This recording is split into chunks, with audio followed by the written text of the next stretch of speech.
Why do people have sexual fantasies? Well, according to a survey of over 4,000 Americans discussed in a Psychology Today article by psychologist Justin Lemiller, there are a few reasons. The most common reason given by survey participants was simply to experience sexual arousal, while 69.8% of Americans said it was because they were curious about different sensations and sexual experiences. Following that, participants reported having these fantasies to meet unfulfilled sexual needs, escape reality for a while, or express or fulfill a socially taboo sexual desire. See, lots of people have seemingly taboo sexual fantasies, which is why it's important to discuss this topic. According to an article from Insider, evidence suggests that those who have sexual fantasies experience less anxiety and a greater sense of self-esteem. So, what are these seemingly taboo thoughts? Well, here are 4 of the most common sexual fantasies. Like it rough? Apparently over 70% of you do. That's right. Rough sex and dominant sex have been found to be more common than you think. Social psychologist Justin Lemiller surveyed 4,000 Americans and found that 93% of women and 81% of men had fantasized about being dominated, while 85% of men and 76% of women fantasized about being sexually dominant. This may make you think of BDSM, which stands for bondage, discipline, domination, submission, sadism, and masochism. There's a psychological component that is often involved in BDSM. Many, for example, like psychological roleplay, where an exchange of power is often present. Cosplay and roleplay. Cosplay? Isn't that the thing people do at Comic-Cons? Well, hey, some may do it in the bedroom too. Roleplay and cosplay are different. According to an article from Insider, cosplay is the act of dressing up like someone or something else, often from a book, movie, or video game. It's not inherently sexual, but some people enjoy impersonating a character during sex. However, the term roleplay often has a sexual connotation, as it has often been used to fulfill sexual kinks or desires. Remember that power exchange mentioned before?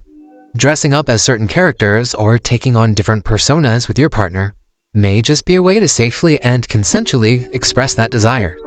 Certified sex therapist Sari Cooper explains in an article for Psychology Today that the old saying that the brain is the biggest sex organ still holds true.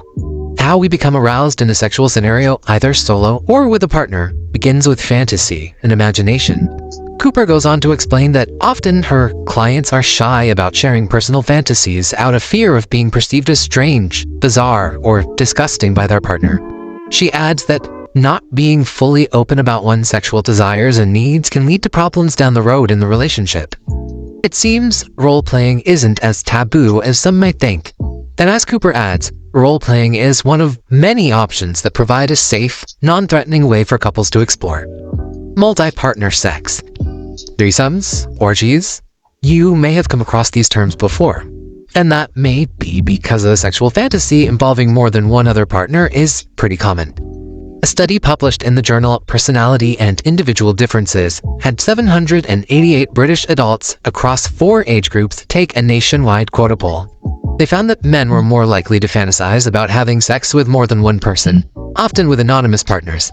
For women, the study states that as a proportion of total fantasy output, women were more likely than men to fantasize about same-sex and famous partners. But wait, there's more. A 2017 study published in Archives of Sexual Behavior and discussed in an article from Insider found that out of 274 Canadian university undergrads, 64% of them revealed that they had interest in multi-partner sex. When it comes to sexual fantasies, the most important thing to remember is that it's normal and alright to fantasize and explore your sexual desires and interests. If you have a partner, it's a great idea to communicate your sexual fantasies to them. Why? It may just improve your sex life and relationship, according to a survey conducted by psychologist Ari Tuckman. Tuckman explains in an article for Psychology Today that those who were most satisfied with their relationships and sex lives and had the most frequent sex were also the most comfortable sharing their fantasies with their partner. Tuckman adds that these couples are doing a lot of things well, which makes it easy to feel safe with the vulnerable intimacy involved in sharing their most secret desires. The question is, will you share your secret desires with someone else in the bedroom, or will it remain your prized fantasy? Secret only for you to know, and enjoy.